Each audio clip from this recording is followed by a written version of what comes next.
redu koji nosi naziv Derujte sajam pčelarstva također 2012. godine. Pored ostalih manifestacija sajma predvidjeli smo da danas ovdje čujemo jedno predavanje na temu pčelinjim proizvodima do zdravlja. Ulovi smo angažovali za tu temu nego predsjednicu apiterapeuta Srbije, doktorku Vericu Milovićević. Pa vas ovdje pozdravimo svi zajedno. Doktorka, evo, vi rećete o ovom skupu, o ovoj temi koju smo planirali. Dobar dan, dame i gospodo, dragi pčelari, zahvaljujući vama i vašim privatnim farmaceutima, mi ćemo se danas družiti sa pčelinjim proizvodima.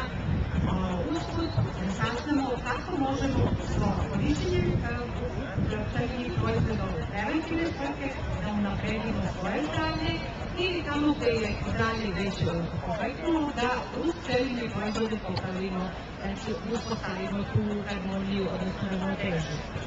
Ja sam doktorka Verica Milojković, apiterapijom se bavi već 22 godine, od 1990.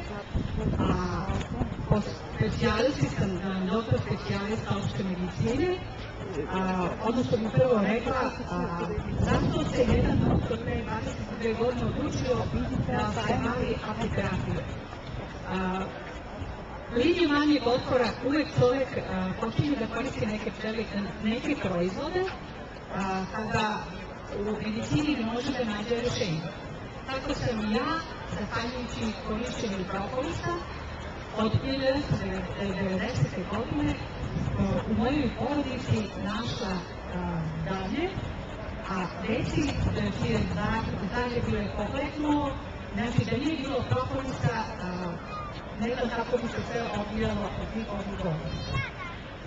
Ono što je karakteristično, znači za pčelu, daje nam proizvode koji su proizvod i pčele i prirode.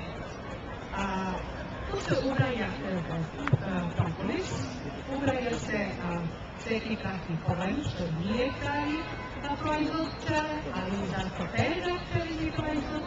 Zatim tu ubrajamo ono što ćemo najviše pričati, omezu, matični mleč, zatim pčelinji obrov i vozac su isključivo pčelinji proizvod. Da počnemo ono što ću pričati, ja sam ipak više za preventivu, jer 21. vek je vek preventive.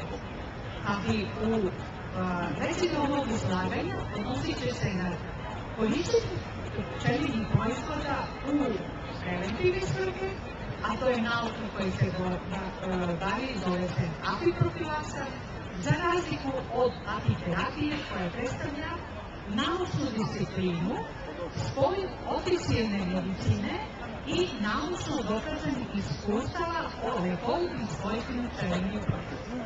Znači, apiterapija je komplementarna medicina, a sama ta reč govori da može da se koristi uz preparate koji svako od pacijenata koristi u standardnoj i oficijelnoj medicini. Prvi od pčelinjih proizvoda, znači koji je najinteresantniji za sve profile, od rođenja pa do duboke starosti, je med. Med je proizvod pčela medalica koje sutaju med sa cvetova, znači sutljujući nektar, dobije se cvetni med. Ako se skuplja pčela po svojoj okolini nema dovoljno nektara, ona može da skupljuje mednu rosu i tada dobijamo mediku ili šumski med. Ono što je jako bitno za med, znači što je najvažnije, ono što nosi njegovu veličinu jeste njegov kemijski sastav. Znači u kemijskom sastavu sadrži proste šećer. Za razliku od belog šećera, gdje imamo složene šećere koje u našem organizmu, da bi se oni razložili, potrebno je znači da učestvuje gušterača ili pankreas. Kada se unese med, organizmu ne treba dejstvo insulina, već da ti prosti šećeri direktno idu u krv i budu iskorišteni 100%. Znači, pored šećera, kojih ima najviše, glukoze i frukoze, u medu ima i mineralnih materija, ima dodarskih kiselina, ono što je jako bitno za naš organizam enzima, ono što je najvažnije, znači enzimi su jako bitni za sve profile, ali najvažnije je dodavati med, znači u ishrani dece, zato što je njihov enzimski sistem još je nezreo, a i kod starijih osoba u trećoj životnoj dobi, kada se enzimi koji su jako bitni za sve biokemijske procese ruče u manjim količinama. Pored mineralnih materija, vitamina, vitamina B kompleksa, vitamina A, E, K i C, u stvari sve zavisi odakle je pčela skupila nektar. Da li će u medu biti više minerala ili manje minerala, zavisi od toga, zavisi gde su skoncentrisane pčele i celinec. Pa onda razlikujemo više vrste meda. Razlikujemo livarski med, razlikujemo bagarov med, zatim od ostalih imamo šumski med i na kraju možemo imati konkretno, ako se pčela orijentiše, i monoflorne medom. To su medovi koji su, znači, u momentu cvetanja jedne biljke skuplja se polen samo sa te i nekaj sa te biljke. Ko može se da koristi med? Med može da se koristi, znači, od rođenja deca, najčešće se savjetuje u našem zakonu, ono što med koji se dozvoljava korištenje. U literaturi stoji da med treba deca da koriste od prve godine, napunjene prve godine života. Zašto da ne treba davati ranije? Zato što se mogu naći to je samo teoretski, još nije ništa dokazano, spore botulisma koji mogu doći u organizam deteta ili izazvati jedno jako teško oboljenje. Svuda u svetu med se prvo vrne gama zračenju da bi se uništile te spore, ali u našoj zemlji ta metoda se još ne koristi, pa da sada neka ostane tako da se med u ishrani dece dodaje tek posle navršene prve godine života. I kad se dodaje, znači postoji jedno pravilo kako treba koristiti, kako ga uvoditi u ishrani dece, jer je on najvažniji za deci za normalan psihofizički razvoj, za normalan razvoj koštevnog sistema. Ono što je jako bitno za decu, za razliku od belog šećera koji uništava zlubiće deci, med je taj koji štiti zube deteta i uvoljava razvoj karijesa. Med mogu da koriste, znači, deca, adolescenti, studenti, školska deca, zatim fizički umni radnici, a ono što je najvažnije, osobe u trećoj životnoj dobi. Znači, kad smo sada pomenuli sve profile koji mogu da koriste med, ono što je najvažnije, svakog dana i pravilno koristiti med. Za pravilno korištenje meda, znači zavisi u koje svrhe ga koristimo. Ako želimo da delimo na imunni sistem organizma, onda ga moramo rasvojiti u čaši mlake vode. Ili može da se koristi ispod jezika. Znači, najpravilnije je ili staviti ispod jezika ili rasvojiti u čaši vode. Ako ide ispod jezika, znači resorpcija ide kao i tableta nitroglicerina, znači jako brzo i njegovo pokušavanje je 100%. Ono što je, ako se unese u ovom rastvorenju, deluje direktno na imunitet i svaka osoba koja je preventivna. Jula god započne kašičicom meda koja je rastvorena u čaši mlake vode, može da računa na dobro zdravlje. Ono što je bitno, znači, pored toga što se med koristi za poboljšanje imuniteta, može da se koristi i za u terapijske svrhe, možemo da ga koristimo kod određene respiratornih infekcija. Znači, u ovoj situaciji nećemo koristiti i rastvorenu čašu vode i stavljat ćemo ga, koristit ćemo ga u obliku kristalisani med je jako povoljan za korištenje sati 6 ili 12. Tako i med, ako se želi da se koristi za lečenje respiratornih infekcija, gornjih disenih puteva, onda se uzima na stakar kristal. Znači, ne količina ogromna, kristalisani med, kašičice meda, zadrži se što duže u usti. Šta se time postiže? U ovom momentu, kad unesemo kristalisani med, znači, med ima antimikrobno svojstvo. On deluje na gram pozitivne bakterije koje su najčešće uzročnici respiratornih infekcija gornjih disenih puteva. Za razliku od gram negativnih bakterija koje izazivaju infekcije donjih okrečnih puteva, za gornje respiratorne puteve najčešće se savjetuje kristalisani med, med u saču, med sa voštanim poklopcima. Ono što je jako bitno, znači može da se koristi kristalisani med, med sa voštanim poklopcima i med u saču. Ono što je najvažnije, svaka kuća, ono što bi trebalo da ima na stolu, to je jedna tegla kristalisanog meda i jedna tegla tečnog meda. Ono što je bitno, znači kad smo uzeli med u rastvorenom obliku, u našem organizmu on se resoruje jako brzo, a u drugim situacijama, na primjer, ako osoba ima smetnje vezano za organe varenje, med se uzima od hipoaciditeta ili smanjenog lučenja kiseline u želucu, uzima se 15 minuta do pola sata pre obroka.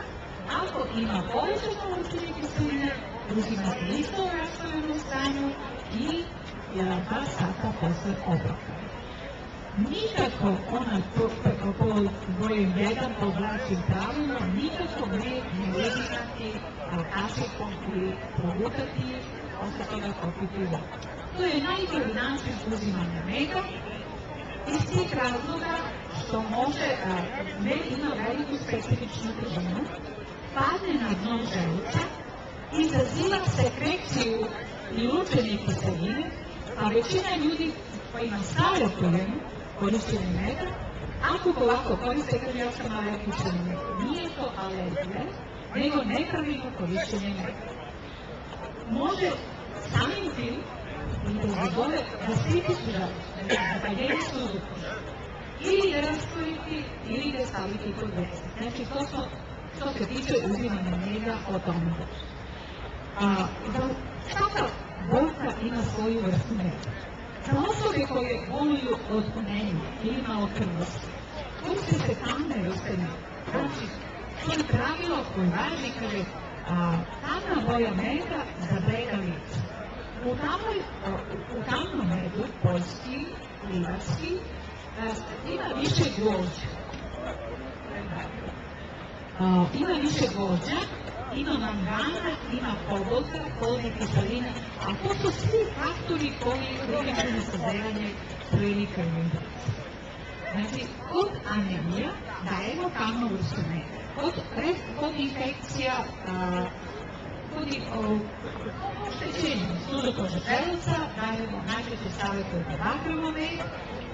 Bagrovo med može se koristiti za regeneraciju jetre, regeneraciju ankasa, za bokačne puteve, Znači, to je jedan od najkvalitetnijih metova i med koji najčešće treba uglavnom koristiti za unutrašnje uzimanje za sve organe.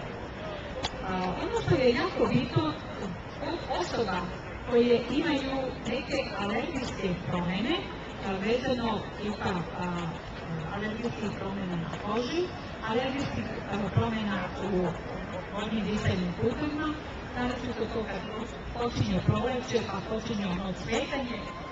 Najvažnije je koristiti med sa voćkovim oklopcima ili koristiti med u saču. Zašto? U voćku i u medu nalazi se materije, nalazi se sam polen, koje je krila skupila sa većine cveta. Taj polen na koji je osoba alergična u rano proleće, kad imamo raspored cvetanja, znači i biljaka od ranog proleća pa do kasne jeseni, evo znači sad je trenutno na kraju ambrozije, osobu koja ima alergijske manifestacije savjetuje se lečenje preko zime.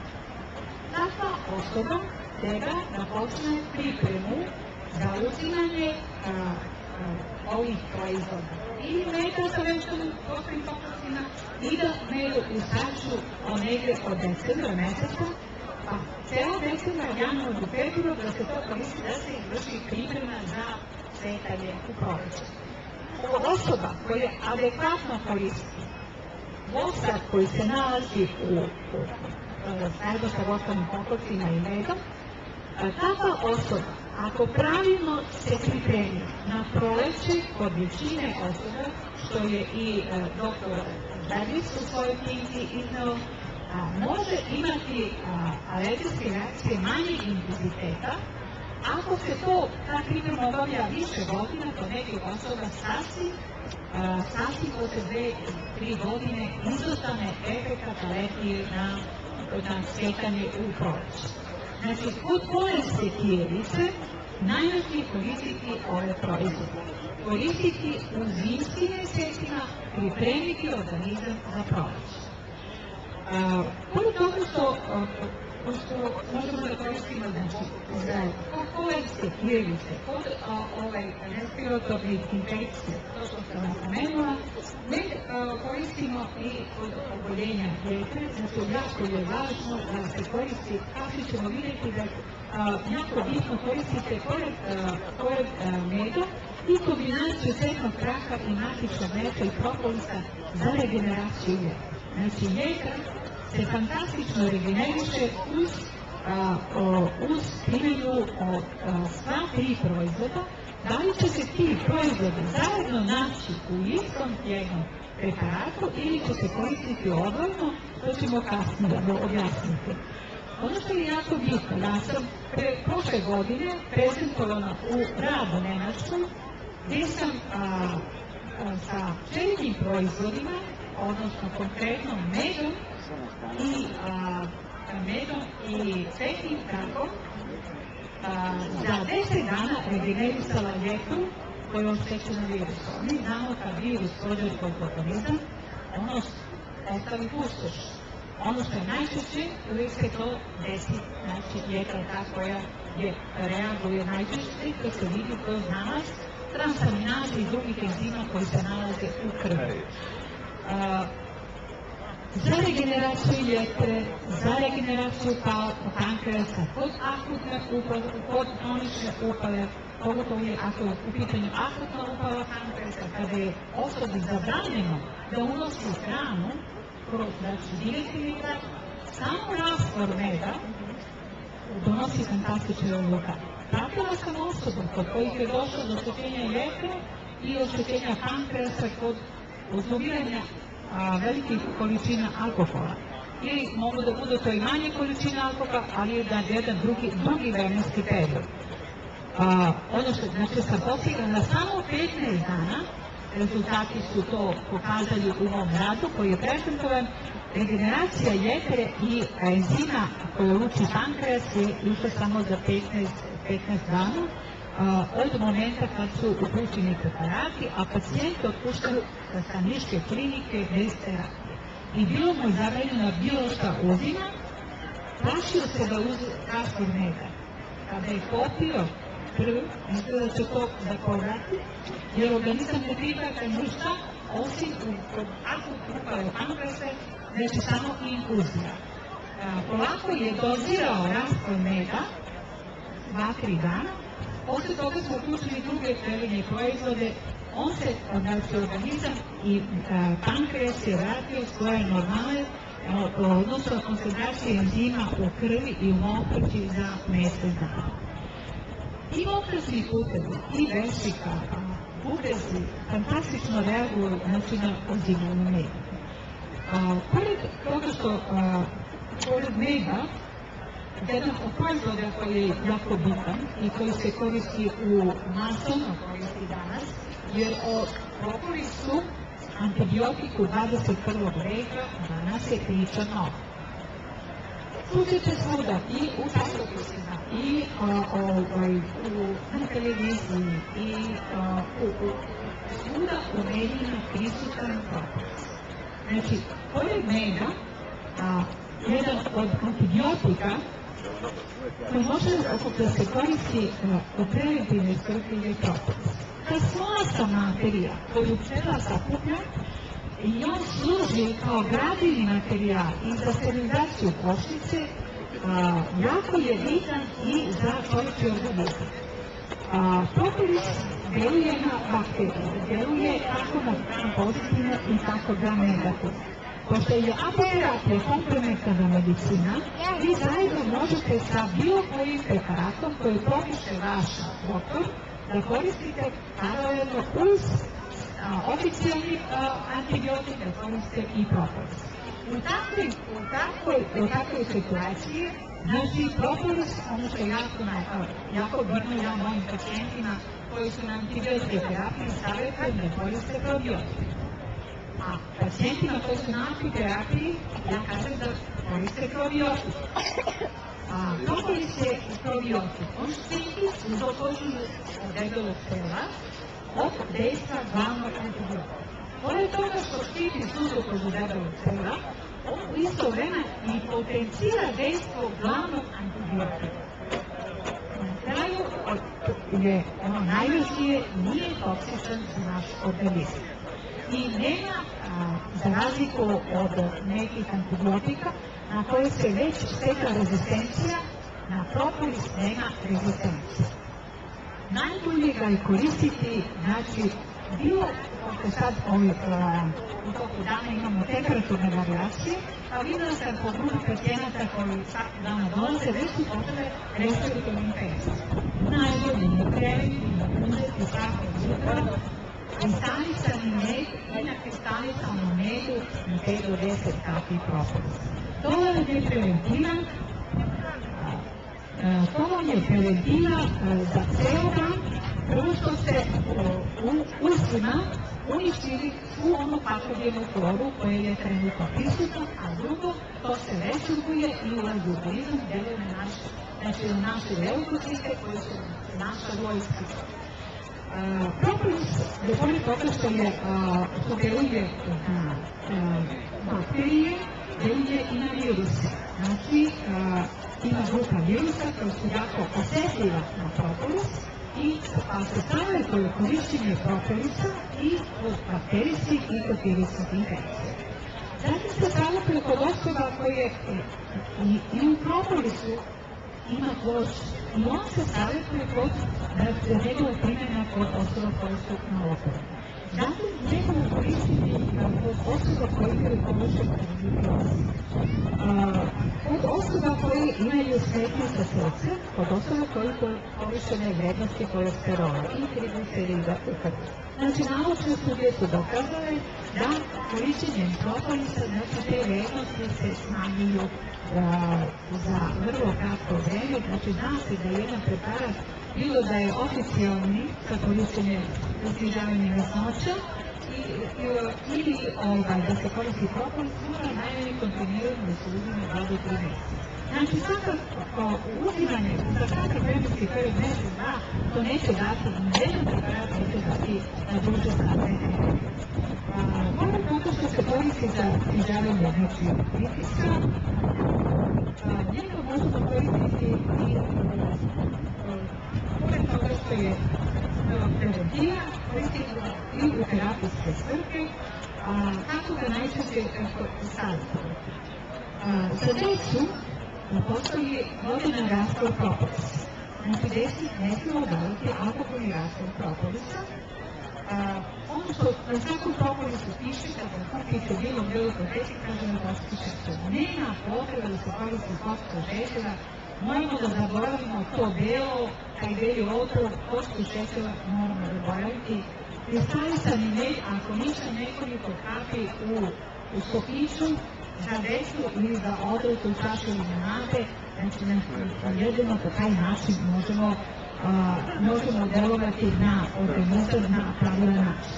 Ono što je jako bitno, znači u preventivne svrhe, može kod osoba koja ima početak, nije koristila propolis, prvi dan početi sa 2-3 kapi, a polako, ako nema nekih reakcija, to mogu bili počne promjene, promjeno što se tiče organa za varenje, dakle osobe postepeno povećavati svaka 3 dana, tako da nekih posle 7 dana osoba može da dođe 15 do 20 kapi. 15 do 20 kapi, jedan put od dnevno, treba kad bude preventiva.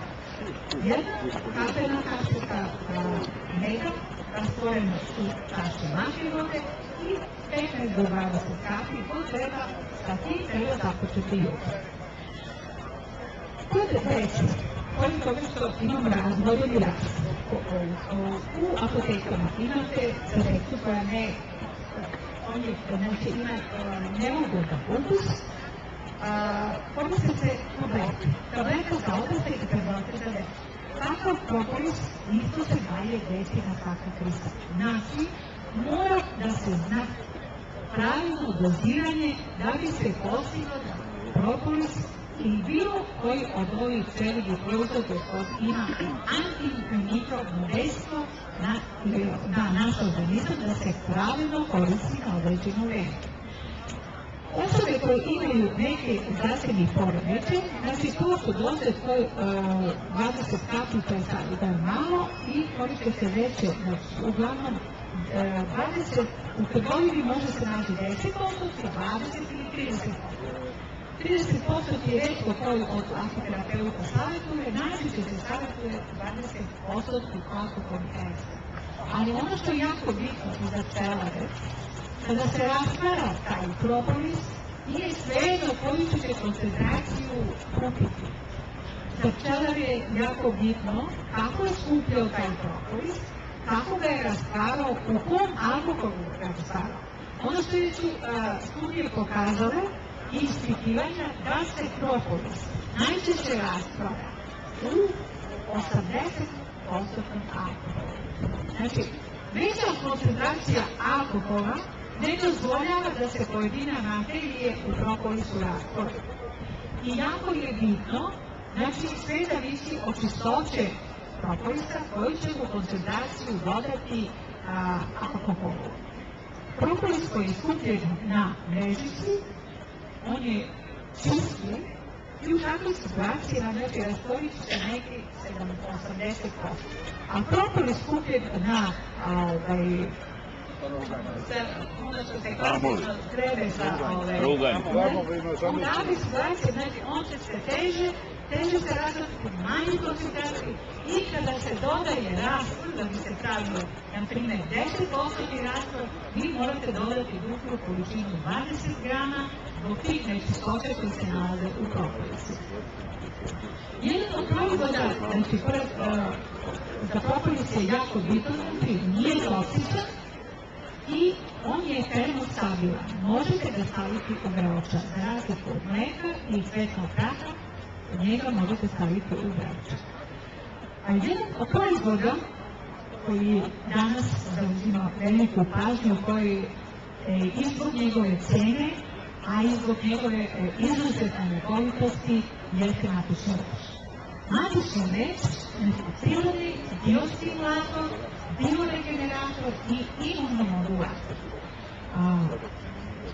Predstavlja, znači, proizvod mučenja pčela, mladih pčela haderica, one u svojom organizmu proizvode matičnu mrežu, da bi se od tog matične mreže prva 2-3 dana hranile i glavi s kojim će se raditi i matica, i pčela radilica, i tu. Posle 3. dana imamo embargo, što kažu sada. Ona matica nastavlja ceo život, uzima matičnu mrež, hrani se time, a ostali, znači, i trud i pčela radilica dobit će samo nektar, setnika, med za svoj razvoj. Zahvaljujući tu ishranu matica, potrebno da u pomoć uzimamo svojoj zrelosti polaže dnevno 2 do 3 hiljade krava. Ako jedna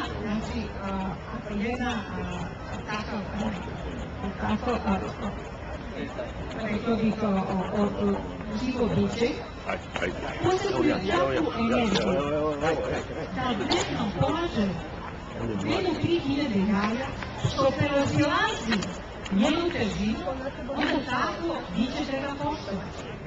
Pa su naučnici pratili maticu, pa su zahvaljujući ono što matica, znači samo njena dužina života, njen način ishrane, njena reprodukcija, njen kvalitet života, pa su počeli da primjenjuju matični meč i od čoveka.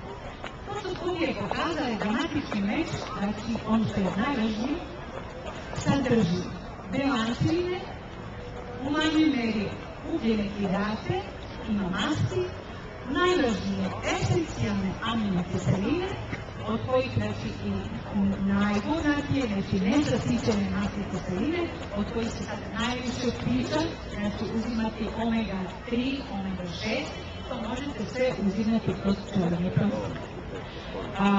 Matični meč, kada se unese u naš organizam, on utiče na metabolizam.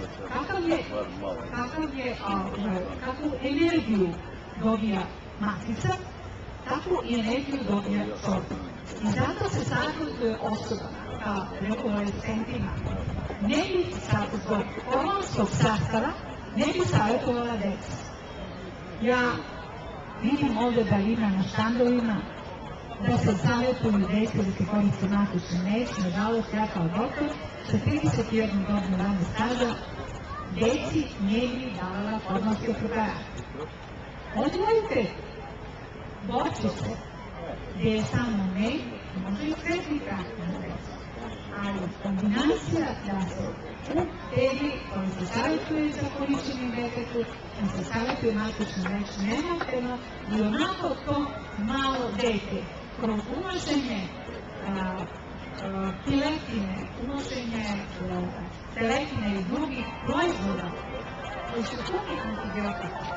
Danas se priča o antibioticima u medu. Niko ne priča o antibioticima u teletine, u piletine. To je nebitno važno da med ne sadrži antibiotika. Ja jesam a priori protiv toga, ali dajte da vidimo i sastav i analizu nekih proizvoda koje koristimo permanentno u toku dana. Ako dete unosi sa piletinom, unosi hormone. Znamo kako se hrane pilići, da su za mjesec dana u malo pileta, znači stvoreno zrelo neki proizvod. U takvoj situaciji deci savjetuju samo korišćenje meda i korišćenje cvetnih prah. Nemojte deci pre puberteta savjetovati hormonski preparat. Matični meč je jako bitan za osobe kako koje se bave umnim radom, tako koje se bave i fizičkim radom. 60% svjetske proizvodnje matični meč koristi Japan. Mi znamo koliko se radi u Japanu, ali njihov čovjek je u obavezi da koristi matični meč. Zašto? Za kratko vreme znamo i koliko je njihovo radno vreme. Da najmanje ljudi koji u svijetu najmanje koristi godišnje odre koji su Japani. a ipak su oni i vitalni i ovo što se im je zadesilo, znači brzo će se oni oporaviti i oni ulažu u preventivu. Ulažu u preventivu. Svaki njihov radnik i obavezu da koristi znači matični red za regeneraciju. I takva osoba koja koristi posle radnog vremena matični red, sutra će biti opet sposoban. Zato vam savjetujem, znači, za brzu regeneraciju, kako oštećenog organizma, tako može i preventivno da se koristi matični meč. Matični meč ne koji se nalazi, ne smije biti izložen sunčevoj svjetlosti. Znači, ja sam protiv toga, postoje neka pravila, svi telari znaju kako matični meč treba da transportuju od košnice do kuće. Ako se to ne ispoštuje, naši potrošači neće dobiti sve kvalitete koje ima matični meč. Zato se pribeglo tome da se taj matični meč njemu odnosno voda, pošto ima veliku koncentraciju vode, da se njemu doda, da se vrši liofilizacija. U takvom obliku, liofilizirani matični meč, on je sačuvane su sve njegovi kvaliteti. Ali ono što je važno, da osobe koje kupuju mogu da ponesu matični meč u obliku kapsula i da uzimaju za razliku od bočice koju moraju da drže u zamrzivaču. Znači, sveži matični meč mora da se nađe u zamrzivaču. Sveži matični meč, ako se želi kombinacija sa medom, mora da se napravi adekvatna priprema meda. U medu da se nađe zajedno matični meč i med, znamo da i med i matični meč sadrže velike količine enzima. Matični meč uzimamo u bilanciju. Te bilancine su jako bitne. Enzimi koji se nalaze u medu aktiviraju se i vrše razgradnju bilanciju. A mi matični meč uzimamo u bilanciju. Med pripremiti pre, znači ako se priprema preparat, uništiti enzime meda, a mi znamo da su ti enzimi uništili već od 37 stepeni. Uništiti enzime meda i onda možemo praviti kombinaciju meda sa svetlom, dakle sa matičnim medom, da budemo sigurni da ta koncentracija koja i te hranjive materije koje su konzervirane u medu, znači da se apsolutno prisutne. Ono što je još važno, kada se koristi matični meč, bilo da je u medu ili da se koristi sveži matični meč, isključivo pregresa. Isključivo pregresa. Znači samo sublingualno. Jedino se kapsula koja je apsodorezistentna može koristiti da se poguta i ako možemo da koristimo, da u ovoj kombinaciji koja da kažem da nije adekvatno pripremljena, ali ne znam, pčelarina je da nama obezbede kvalitetne pčelinje proizvode, ako pravilno šaline, da mi znamo kako je to pripremljeno da bi dobili efekt. I osoba koja jako aplicira telo, i osoba koja konzumira ovakav proizvod da bi dobio efekt. Ja imam pacijenata kod kojih je efekt izostao. Znači, sumnjam u neke... Kolega je dodao upravo matični meč, kako vam to doneo, kako vam to spremio i čuva? Evo. Znači, u ledu. Pogledajte kako treba da bude, znači, transportuje matični meč. Ali je u ledu. Ne sme da bude izložen sunčeve svjetlosti, ne sme da bude na vazduhu i ono što je jako bitno da bude na temperaturi ili je u frižideru ako se koristi svakog dana ili je u zamrzivaču. Isključivo, znači, ovdje ne na tezni u ovom obliku, samo može da se drži na redu. Znači, to je adekvatno, kad kupujete, pazite što ćete kupiti. Ako želite da dobijete adekvatan efekt, jer to je proizvod koji je predstavlja jedno čudo šta može da radi i kako može da regeneriše naš organizam. Ove matične mreže, matične mreže savjetujemo osobama. Ja moram da ispitam sve proizvode, tako da ne može sve da se kaže. Matične mreže jako bitno za osobe sa svetom istogom. Osobe, znači, širi korona neke istogove, od osoba koje su imale cerebrovaskularni indus i bilo kakve, znači, promjene mešalice, i jedne i druge savjetuje se korištenje matične mreže. Zatim, savjetujemo kod osoba posebničke prevencije, kod osoba koji imaju loši imunitet, kod osoba koje imaju povećan nivo kolesterola i triglicerida, od osoba koje hoće da brzo regenerišu jetru. Znači, ne možemo da nađemo deo i kako organe unutra, tako i spolja, i u dermatologiji, znači sve kožne promene, kako bi pitali psorijaza i ekcem, unutrašnje uzimanje matičnog mreža, kako ćemo vidjeti u srednog kraka meda, mi ćemo očistiti jetru. A jetra, same kožne promene, koje moj rad koji sam ja ove godine iznala u Nemačkoj, lečenje psorijaze samo sa crvenim proizvodima. Kod nekih pacijenta sam postigla fantastične rezultate zahvaljujući tome što je pacijent, zahvaljujući tome što je koristio crveni proizvod i promenio način ishrane, očistio svoj organizam. On nije mazao promene na koži, promene su se bilo. Znači na kraju u jednu dekoksikaciju organizma.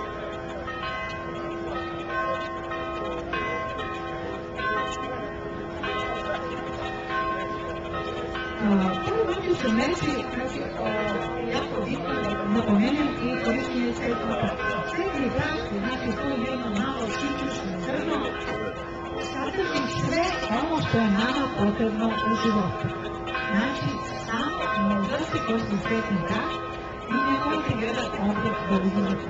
30 grama svetnog praška uzeto dnevno, u njemu se nalaze 10 amino kiselina. A mi svu hranu koju uzimamo baš za tih esencijalnih aminokiselina, koje organizam ne može da sintetiše, nego mi moramo te kiseline da unesemo u organizam. 30 grama svetnog praška zamenjuje 7 komada jaja ili pola kilograma mesa. Znači, samo korišćemo 30 grama u toku dana. Ovo citrusno zrno skupila je pčela. I u svom putu skupljajući od biljke do biljke, ona je formirala ovo zrno koje, kad bi se to jedno jedino gledalo pod mikroskop, ono bi se jedva videlo, ali ona je taj svetni prah formirala u jednu kuglicu, koja, znači, ta kuglica sadrži spoljašnji omotač, unutrašnji omotač i unutra sadrži integralne materije zbog kojih mi koristimo kao svetni prah. U spoljašnjem omotaču se nalazi celuloza, a mi znamo da se celuloza teško rastvara. Takva celuloza, zbog tog spoljašnjeg omotača, svaka kome se stavlja korištenje svetnog praha.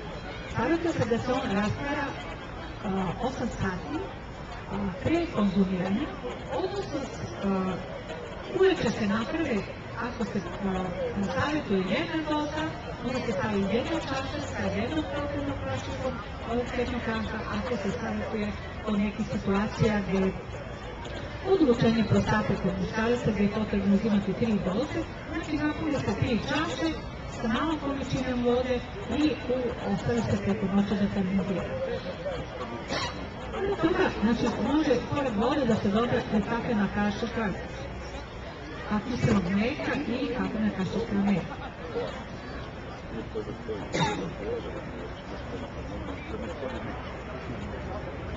Naravno, bilo tajni proizvod ili nisam dovoljno uzela pre nego što sam poslala to predavanje. Ono što bih rekla za svetni prah. Znači, sadrži i gražine i masti, mineralne natrijevi, sve esencijalne aminokiseline i enzime. Znači, negdje oko 50 vrsta enzima. Deluje, znači, antimikrobno i na bakterije, deluje i na viruse, i u nekim situacijama ja sam savjetovala pacijentima da koristi i kod kandide. Jer sveti prah je taj koji reguliše broj bakterija korisnih u našem debelom crevu. Zato se za normalno varenje, za normalna rad debelog creva savjetuje korištenje svetnog praha. Pogotovo i kod osoba koje su duže na antibioticima. U takvim osobama se savjetuje ovaj propolis, o kome sam pričala da je probiotik, korištenje i svetnog praha. Svetni prah se savjetuju osoba koje su malopune, znači aneurične.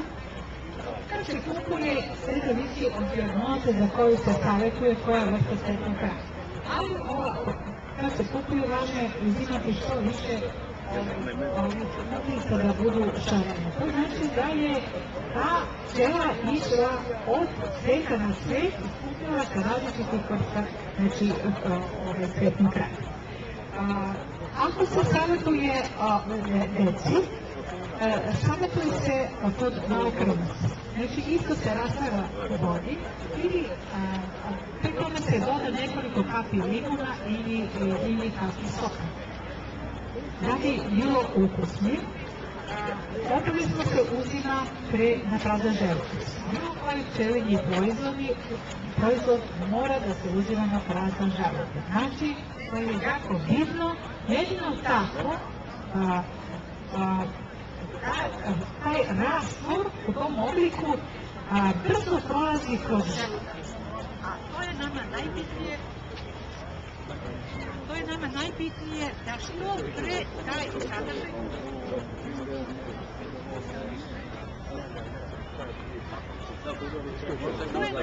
to je nama jako bitno da taj sadržaj što pre izađe iz želuca, da komponenca kiselina ne bi uticala na njegov biološki sastav.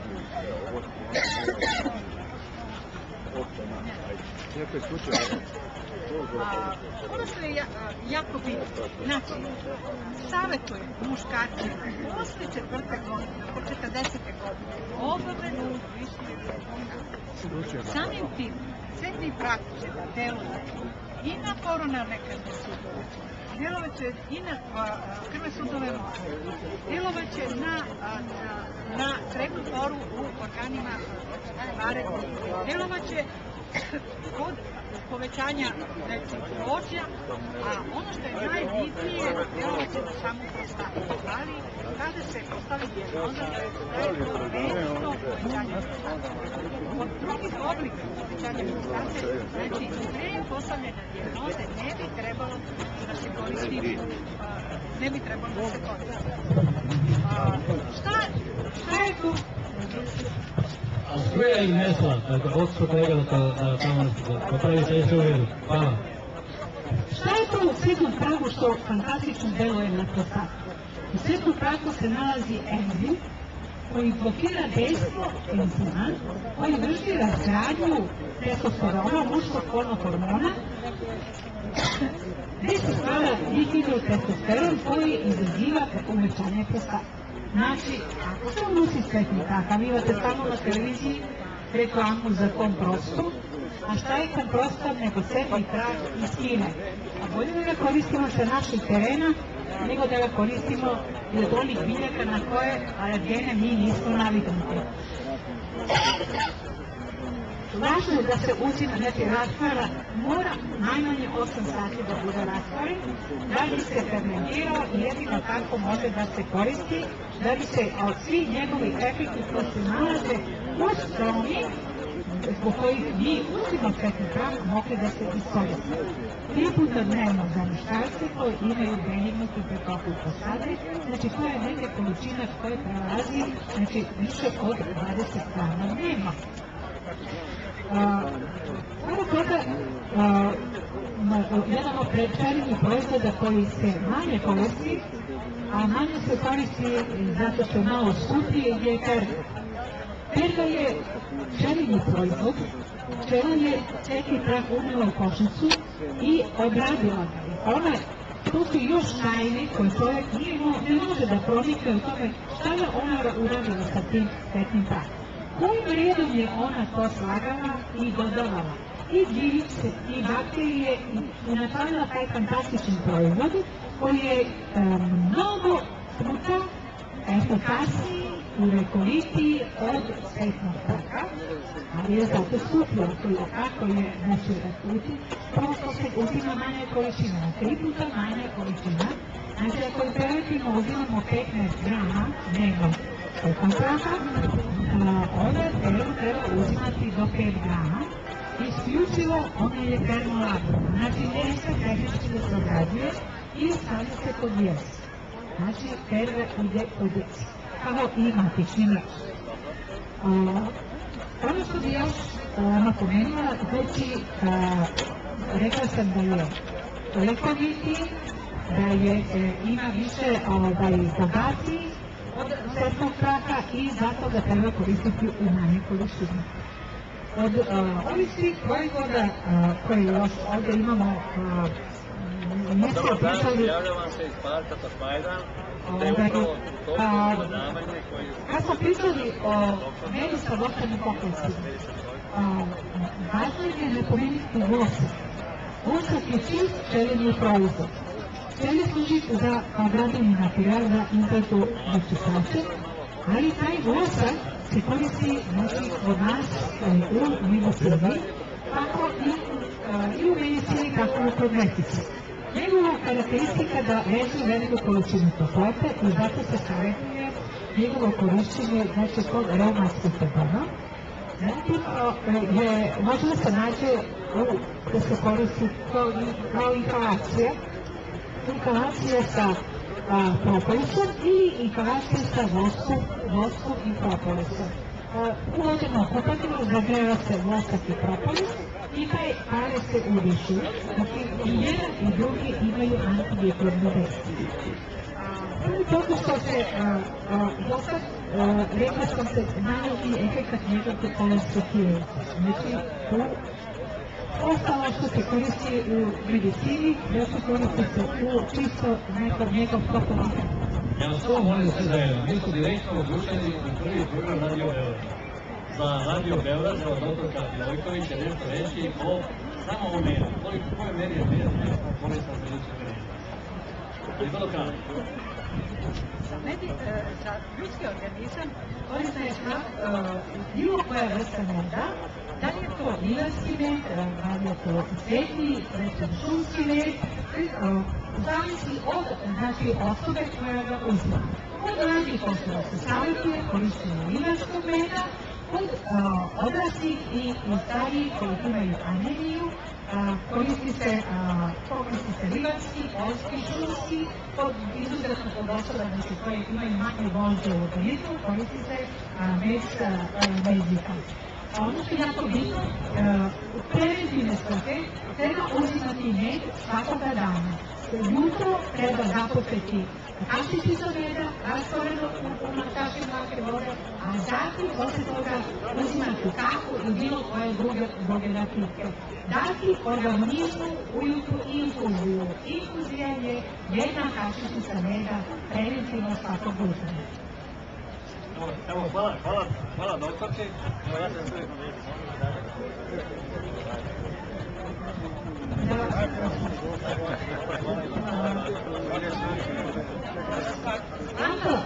bilo koji medikamentno dejstvo ili ne isključivo, kada se varenje važno moment, jer nama je moment najvažniji. Ostali srednji ljudi zavisi od indikacije. Jer koja sam naokruna, ona će uzimati med, jer ima više minerala. To je već bilo rečeno. Na kraju još nekoliko reći i celim okru. Danas se nešto celim okru priča mnogo. Mnogo obećava kao jedan imunomodulator. da njegovo dejstvo na imunni sistem, njegovo dejstvo kod oboljenja nerava, kod pojedinih degenerativnih bolesti kao što je multipla skleroza i Parkinsonova bolest, koji donaziljske komponente. Znači, ako se želi da se koristi celjni otpor u terapiji, pre nego što se počne sa terapijom, treba ispitati osjetljivost te osobe da kako prihvata pojedini antitoksin. Da li će se antitoksin koristiti u obliku, znači, direktno udaljanje sa celom ili će se koristiti u obliku antitoksina koji je fabrički obrađen ili u obliku mase. Znači imamo direktni oblik, znači njegovo dejstvo ide preko akupunkturnih tačaka. Ono što je jako bitno da se istakne da prvog dana, ako se odluči da osoba primi antitoksin ili celjni otpor, sutra dan mora da se uradi analiza mokraće. Ako se pojedine stvari u mokraći jave, što ja mislim da niko ne radi, treba prekinuti antitoksinoterapiju. Uprotivno, znači, stradaće bubreg, stradaće vjetar. Ali ako se pojave izvesne, znači izvjesne produkti u mokraći, ako se ne pojavi, može da se nastavi sa antitoksinoterapijom. Znači, antitoksinoterapija ide, znači, direktno na oboleli deo, znači da je to zglob ili bilo gde, ili ide preko akupunkturnih tačaka ili mazanjem sa kremom koja sadrži celjni otpor. Ono što se u svijetu danas koristi, ja sam putujući na kongrese vidio da se celjni otrov koristi, znači, mnogo kod maligna oboljenja, kod malignih se savjetuje, zatim kod multiple skleroze, kod osoba koje se odvikavaju od korišćenja narkotika, znači koje su koristile drogu. Kod tih osoba, znači, ima poseban postupak, znači, korišćenja celjnih otrova.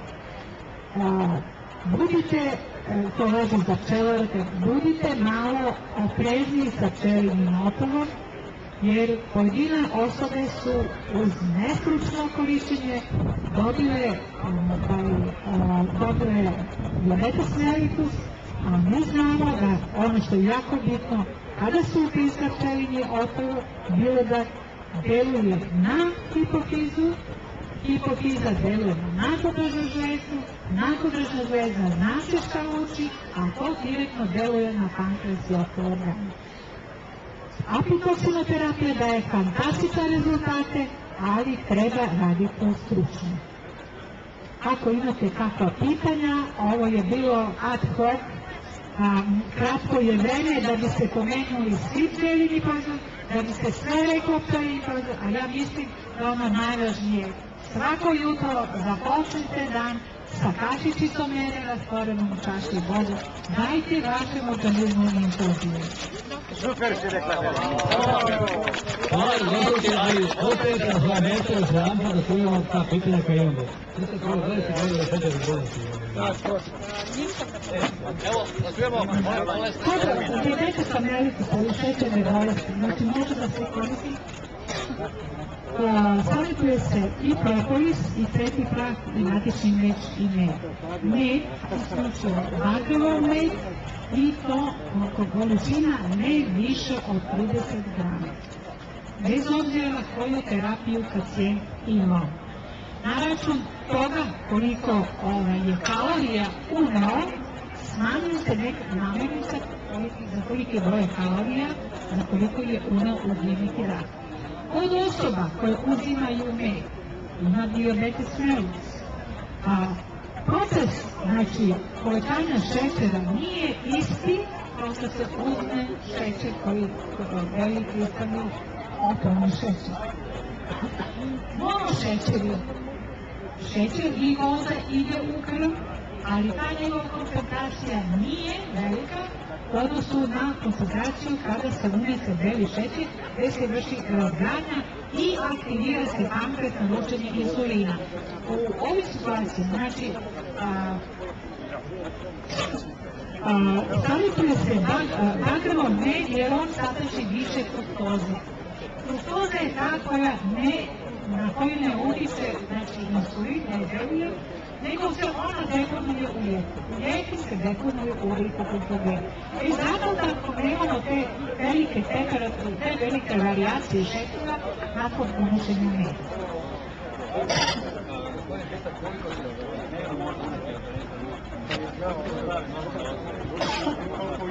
Znate šta, zdrava osoba, odnosno relativan pojam, kad su rade analize krvi, kad se vidi vrednosti kolesterola, triglicida, HDL, kolesterola, ja sam uzeo na drugi. neke granice su pola grama do grama.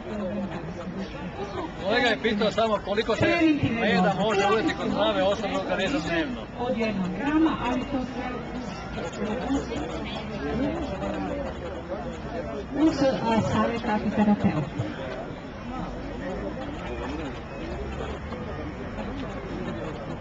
Pitam upravo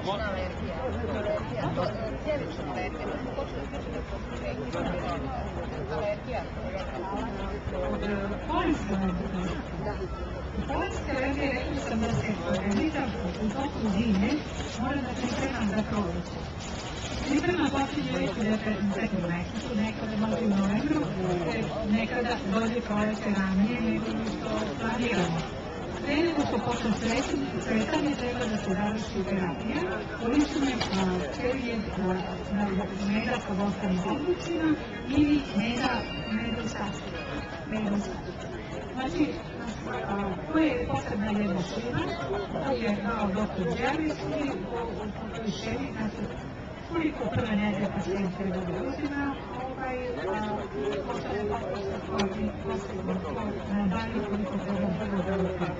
Ima li još pitanja da čujemo? Nema. Šarli? Kod artritisa, odnosno najbolje znači za artritis napisima, propis života je rezultatu, unutrašnje linije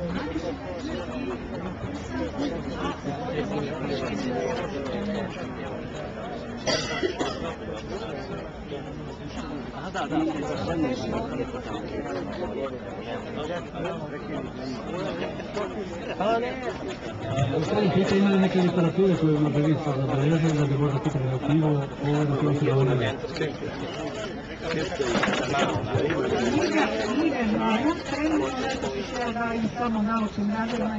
Biće knjiga, Verice. Verice, poštovana, biće knjiga uskoro, ako Bog da iduće godine. Ima već i da. Gospođa pita, da li imate svoj sajt?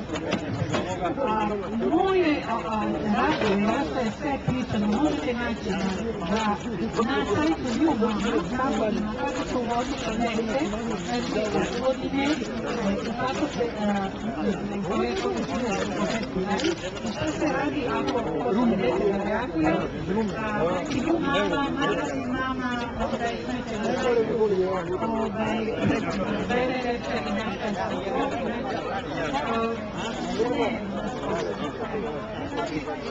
onda imate na sajtu medicinu stetoskop, tamo ćete naći kako se reći depresiju s celim proizvodima, uz antidepresive i koji su efekti počinu, tako da uglavnom to je tako. Dalje pitanje ima li još? Ako nema, ime svih prisutnih, dr. hvala najljepše na ovo istotnom izlaganju i želimo da vas vidimo još koji put u našoj sredini. Ovim sam donositi dalje.